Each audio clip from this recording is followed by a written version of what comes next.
세계에 관련된 뉴스 좀 이야기해 보겠습니다. 앞에 제가 미국의 그 의회는 TPP에 대해서 반대를 많이 하고 있다 이랬는데요. 버니 샌더스, 지금 민주당에서 경선 돌풍을 일으키고 있는 무소속 출신 버니 샌더스 상원 의원이자 공화당 대선 후보는 TPP는 재앙이라고 강력하게 반대를 했습니다. 이 TPP는 미국인의 일자리를 없애고 미국의 중산층이나 서민들의 생계를 위협하게 될 거다. 그래서 협정 폐기를 위해서 할 수 있는 일을 다 할 거다라고 했습니다. 그러면서 샌더스는 월스트리트와 대기업들은 이번에도 승리했다. 다국적 기업들이 결국 이런 TPP들을 추진해 가고 있는 것이다. 라고 이야기하면서 결국은 TPP 협상은 미국 전역에서 수만 개의 공장 폐쇄와 수백만 개의 실직을 초래한 이 멕시코, 중국 등과의 협상에서 실패한 뒤에 따라온 나쁜 협정이다 이렇게 이야기를 했습니다. 그래서 이 민주당의 힐러리는 아직까지 이 TPP에 대해서 특별한 입장을 취하고 있지는 않습니다. 과거에 TPP를 힐러리는 지지했었습니다. 반면에 공화당에서는 도널드 트럼프를 빼고는 이 모든 후보들이 TPP를 지지하고 있는데요. 아무래도 미국에서 봤을 때 미국의 큰 기업들, 그 다음에 금융자본가들은 TPP를 환영하고 있고 미국의 작은 기업들 또 노동자들은 TPP를 반대하는 그런 양상인데요. 트럼프는 대통령과 정부 의회의 무능과 부정직이 미국의 일자리와 생계를 위협할 거다. 이 협정으로 이익을 보는 것은 일본 등 다른 나라와 미국의 대기업뿐이다 라고 이야기를 했습니다. 극단적인 이 대척선상에 있는 미국으로 봐서는 극우인 트럼프와 극자인 샌더스가 두 사람이 이 TPP 문제에 같은 목소리를 내고 있어요. 이것은 유럽에서 EU 통합에 대해서 유럽의 극우 정당이나 극자 정당이 똑같이 유럽 통합을 반대하는 것과 비슷한 논리입니다. 그래서 현재 미국이나 유럽에서 일고 있는 극자 극우 운동의 돌풍의 본질은 그 나라에서 오랫동안 살아오던 터줏대감인 국민들의 이해관계를 해치는 어떤 이 모든 형태나 국제적인 협상, 통합에 대해서 반대하는 양상으로 가는 것이 기본적인 속성이라는 겁니다. 그래서 이 유럽의 EU 통합을 둘러싼 극자 극우 세력의 일치가 미국에서는 TPP를 둘러싼 극자 극우 세력의 노선 일치로 지금 나타나는 아이러니가 보였습니다.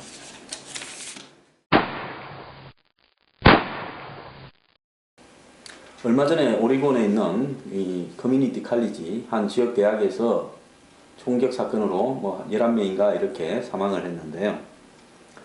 사실 그 가장 큰 총격 사건은 2007년 4월 16일 버지아 테크놀로지, 그러니까 버지아 공대에서 한국계 미국인 조성희 씨가 총기를 난사해서 33명을 사망케 하고 수십 명을 부상케 한 것이 아마 미국에서 총기 난사로 인한 가장 많은 인명피해의 기록일 겁니다.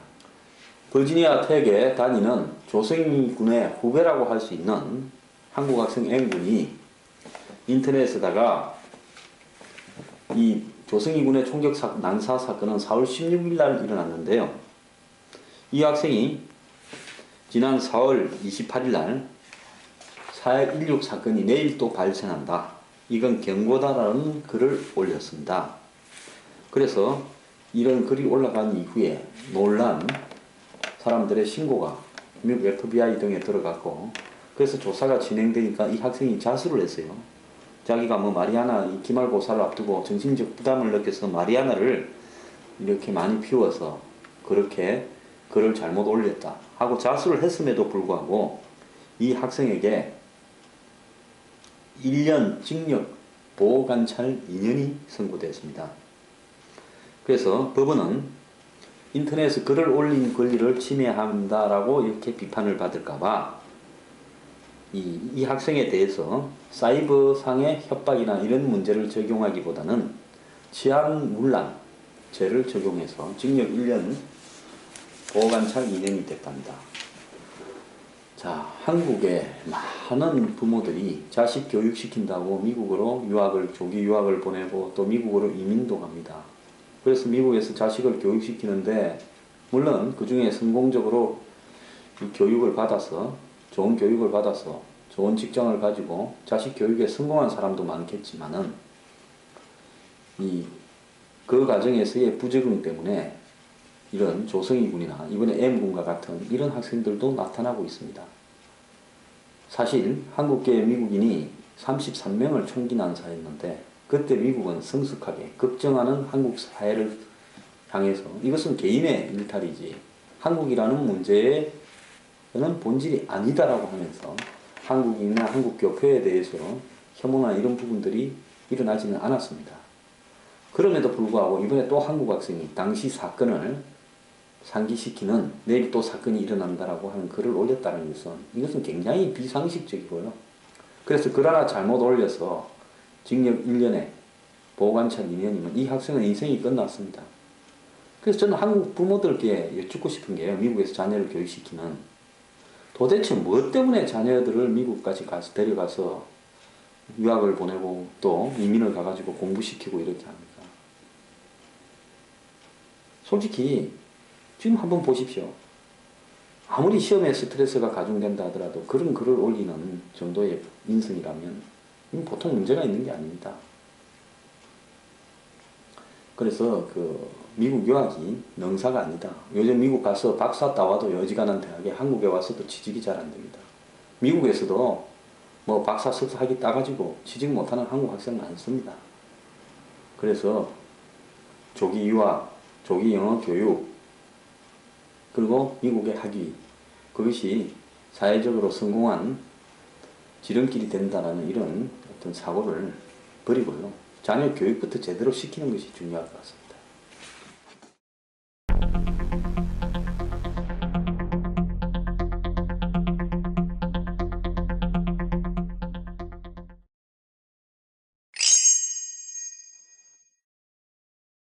한때 세계 2위의 거대한 메이저 정유 회사였던 BP, 브리티시 페트롤리움, 그러니까 영국계 대형 다국적 석유 메이저 회사죠. 이 회사가 지난 2010년에 멕시코만에서 개발하던 해상 유전이 폭발하면서 기름을 5리터를 유출시켰습니다.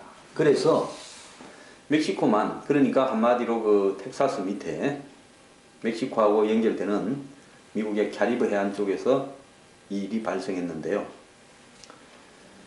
그 직후에 이 플로리다까지 기름이 쫙 다 번졌습니다.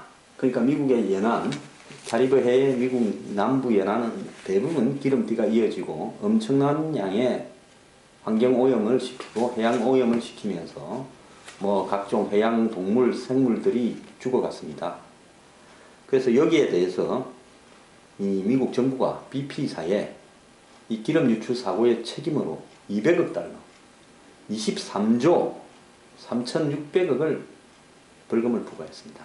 이미 이 BP사는 이 피해를 본 기업과 개인의, 즉 기름 유출로 피해를 본 기업과 개인의 7조 원을 배상을 했습니다. 통합해서 260억 불을 손실이 지금 난 겁니다. 이번에 이 폭스바겐사에 대해서 미국 정부에서 180억 불 정도의 벌금을, 종합 벌금을 부과하지 않겠느냐, 이렇게 지금 예상이 되는데요. 이 벌금의 용도를 보면 매우 다양합니다. 일단 수질 환경 오염 법규를 갖다가 이 위반한 벌금으로 55억 달러, 그 다음에 기름으로 유출로 피해를 본 5개 주에 50억 달러, 그 다음에 멕시코만의 환경을 복원하기 위해서 81억 달러, 그 다음에 연방정부의 피해 조사 규모 비용 6억 달러, 그 다음에 정부의 경제적 피해를 배상하는데 10억 달러, 이렇게 쓰이게 됩니다. 그래서 기름 유출 사고 한번 냈다가 BP는 그 뒤에 이 메이저 회사에서 지금 굉장히 재정이 어려워서 부도 위기를 넘기고 있습니다. 폭스바겐 이번에 이 사태가 마무리될 때 리콜 비용, 그 다음에 배상 비용, 그 다음에 집단적, 징벌적 손해배상 청구 소송, 미국 정부에 내야 될 벌금, 독일에서 또 뭐 세계 곳곳에서 벌어지는 소송에 대응하는 비용. 그래서 폭스바겐은 당분간 세계 최대의 이 자동차 회사에서 아마 이 부도 위기의 회사 상황을 벗어나지 못할 거라고 지금 보고 있습니다. 그래서 이런 어떤 부분에서 가장 중요한 것은요, 기업이라는 것이 매뉴얼을 지키면서 도덕적 경영을 해가는 것. BP사의 기름 유출에도 그냥 아니야고에 비용을 아끼거나 그 다음에 각종 안전 규범을 지키지 않음으로써 해양시 주선이 폭발하는 사태가 벌어져서 이 사태를 낳지 않았겠습니까? 그래서 미국 정부가 하나 잘하는 것은요, 사고 친 기업들한테는 확실하게 두 번 사고를 치지 못하게 본때를 보여준다는 겁니다.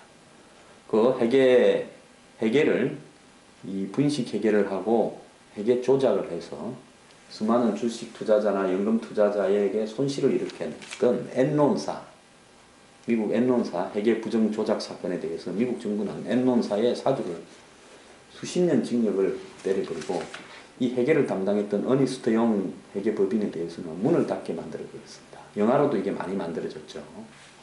그래서 미국에서 이런 부정한 행위를 한 회사는 확실하게 문을 닫게 해주는데요. 한국에 이런 기준을 적용한다면 못 버틸 회사가 많을 걸로 봅니다.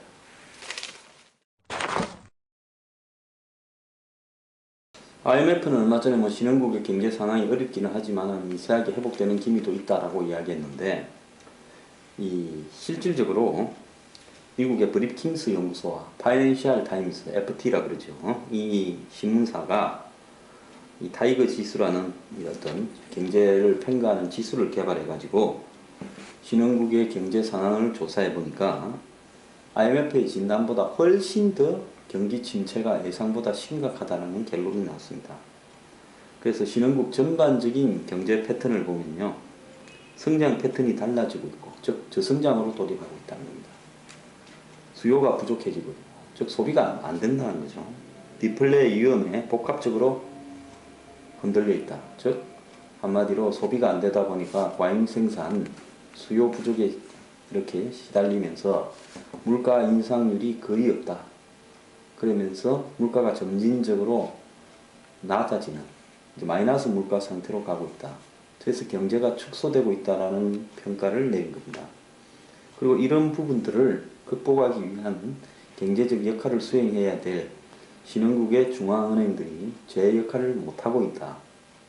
이런 이야기인데요. 자, 이 IMF 같은 경우에는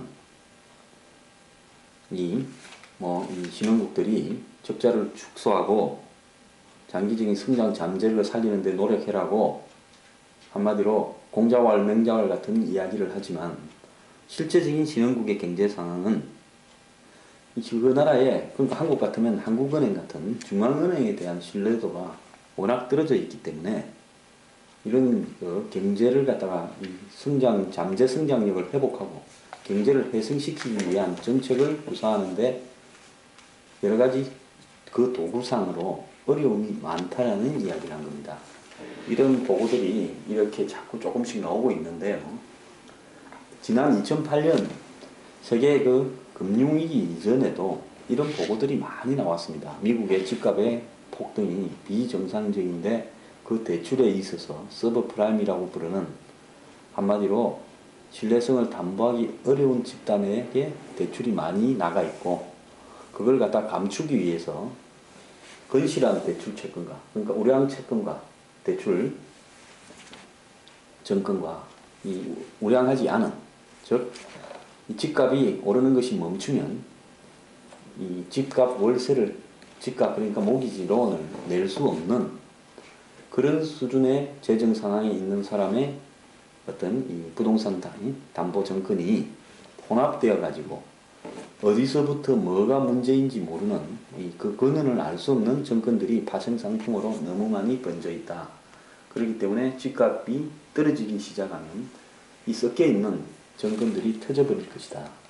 그러면서 미국의 금융위기가 올 수 있다. 이런 지적을 굉장히 많이 했고요.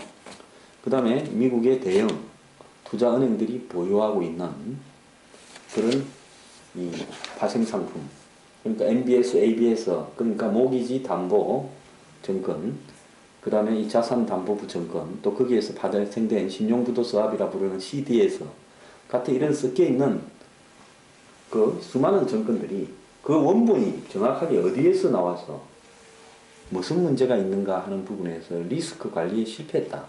그래서 사고 나기 전날 메릴린치 이런 회사나 그러니까 리먼 브러더스 같은 경우에는 자신들의 이 리스크 관리에서 완전히 실패했다. 지금 부실한 채권 수익, 1년 동안 벌이는 이익보다도 자본금보다도 훨씬 크다. 그래서 이 채권의 이 한계가 터져버릴 가능성이 크다라는 이런 부분들이 굉장히 많이 지적이 되었습니다. 다 감추고 시시하면서 가다가 결국은 터져버리는데요. 그래서 지금도 이 수많은 경고등들이 곳곳에서 나오고 있습니다. 지금 중국 경제가 위험하다. 신흥국이 인도만 빼놓고는 다시 침체 상태로 다 접어들었다. 자원 수출국들이 어려워졌다. 한국같이 수출을 전담하는 나라들이 저성장에 지금 빠져들었다. 이런 신호들이 오고, 그 다음에 미국이 금리를 올리는 게 아니라 4차 양적 완화를 해야 되는 게 아니냐. 이런 어떤 이야기까지도 나오고 있는데도 불구하고 이게 무시됩니다. 그러면서 올해 경제 성장률은 달성하는데 큰 문제가 없다. 3%나 2.89% 후반대 해서 원만한 성장을 할 것이다. 그리고 지금 내수나 소비가 되살아났다. 그래서 한국의 소비가 되살아나고 있기 때문에 잘 될 거다. 여름, 추석, 그 다음에 코리아 그랜드 세일, 블랙 프라이데이 하면 소비가 살아날 수도 있죠. 중국 유커가 와서 엄청 쓰고 갔다. 자, 항상 결론을 내어놓고 이야기하는 사람한테는 좋은 징조만 보입니다. 그런데 이 모든 것들이 정상이지 않을 수 있다고 생각하는 사람한테는 어두운 징조만 보입니다. 그때 전 세계에서 미국 경제가 금융위기가 와서 미국의 주요한 투자은행들이나 보험회사, 그 다음에 부동산은행 등이 터져버려서 부도날 것이다. 그리고 이것들이 전 세계적인 상황으로 금융재정위기로 전환될 거다 라고 예측한 사람이요, 한 서너 명 있었어요. 어떤 사람은 돈을 얻었고 어떤 사람은 명성을 얻었죠. 금융위기를 예측해서요. 그래서 그때 그렇게 하는 사람의 이야기는 어디에도 보도되거나 나오지 않았습니다. 잘 돌아간다는 사람들의 말만 컸죠. 이번에도 자세히 보면 이런 신호들이 보입니다. 그런데 다들 외면하고 있죠. 그러다가 터져버리고 나면 관료들은 나는 잘못한 게 없고 최선을 다했다. 지난 IMF 때 강만수 전 장관을 비롯해서 IMF를 초래했던 YS증권의 관료들은 그 뒤에 조사에서 다 그렇게 이야기를 했습니다. 정책적인 문제였다고요. 지금 경제 관료를 하시는 분들 혹시라도 경제 위기가 닥쳤을 때 뭐라고 말을 할지 좀 생각이라도 한번 하시고 경제 정책을 입안하는 게 좋겠습니다.